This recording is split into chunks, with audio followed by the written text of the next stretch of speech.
Chords and Coffee back at my house with the pineapple spin drink. The more things change, the more they stay the same. Take a quick drink. Saturday before Mother's Day. And I wanted to do something for my mom. Mom, I love you. My mom, when I first started playing guitar, as much as my dad loves music, and I would love to and will do something for Father's Day, but right now this is about Mom. As much as my dad loves music, my mom was always the person that would listen to the songs I wrote. And I think it's because Mom is creative herself. Mom's a potter, an awesome potter. And I think because of that creative sensibility, maybe.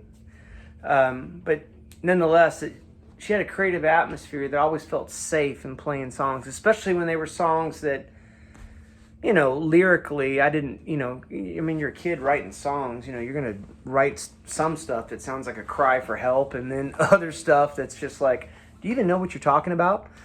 As for instance, this song I'm about to play for you. So I asked my Mom, what do you want me to do for Mother's Day for you? And she said, I want you to play and I want you to sing. So I'm going to do it.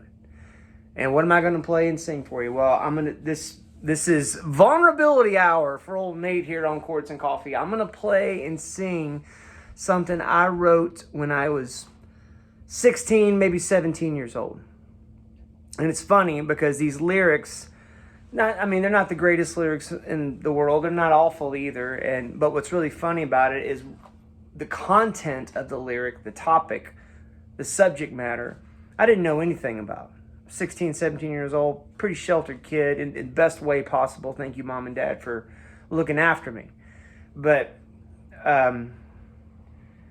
what's funny about music and songs sometimes is that they end up being self-fulfilling prophecies. And so, to a degree, a lot of this came true, and some of it hasn't yet. And there's a part in there where I say, I'll smile as I leave you behind. When I was a 16-year-old cocky kid, I felt like, that was kind of a tough lyric, you know what I mean? Or kind of like a sort of a snarky little jab at anybody who thought I couldn't make something of myself.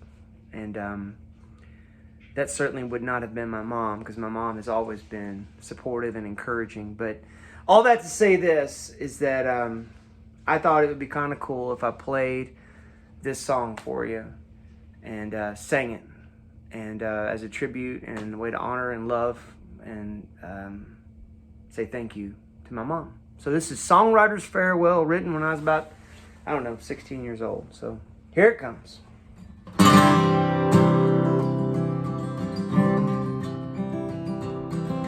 Selling my songs for nickels and dimes, pieces of my heart stolen away from me, heartaches and memories to rhythm and rhyme. No one seems to care how much my heart bleeds, but don't you ever feel sorry for me. This is the life I choose to lead.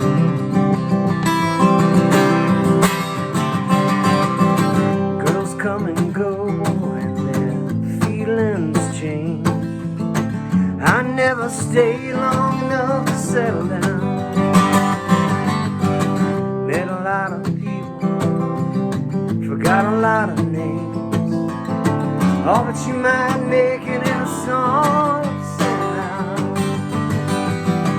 If I ever make the big time,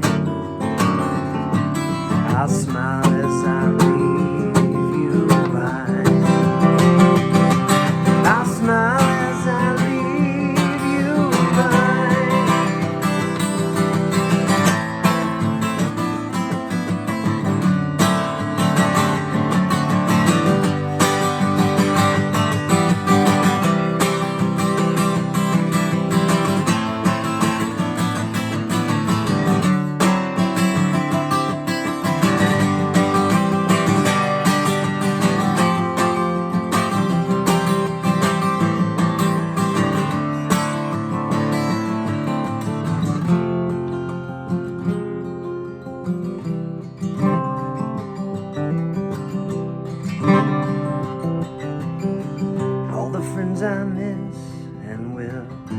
never see again still haunt my dreams and echo through my song.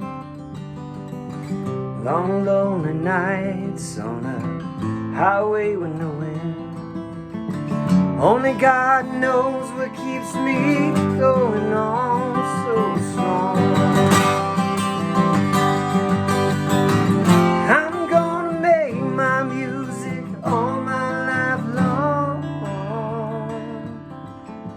Then maybe you'll write me a song.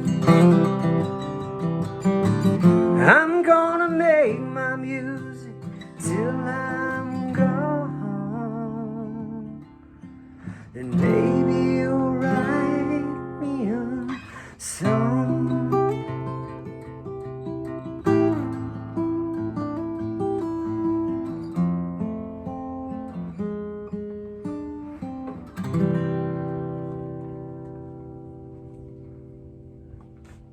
There it is. 16 years old, didn't know more what I was saying than a jackrabbit. But Mama was there and she listened, she encouraged me and said, write another one. And so I did and kept playing. And for me, learning chords was kind of like, well, I learned this new chord, let me see if I can't stick it in a song, right? And I'm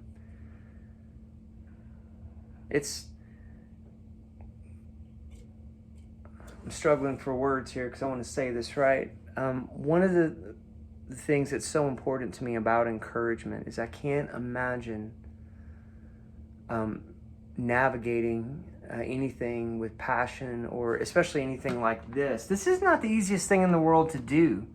I mean, the guitar gets kind of a bad rap, you know what I mean? Because there's so many people that learn how to play that don't read music. And quite frankly, there's a lot of professional guitar players that all they look at is a Nashville number chart or nothing. You know, they just come in and just kind of write their own parts. And you have to, to be a successful guitar player, it seems to me, you have to be as much of a composer and arranger as well as just like a producer, right? It's just kind of built into the instrument.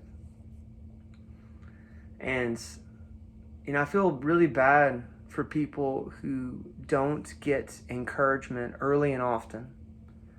And so that's what I want to do with Chords and Coffee, is to be an encourager, to be somebody that when you're watching these videos, whoever you are, wherever you're from, that you feel like, man, that guy that I hang out with every Saturday morning at 9 a.m. or whenever it is you get to watch the video, I feel better after listening to him talk or commenting in this comment section. Because if you comment in the comment section, I'm going to respond to you because I want to encourage you.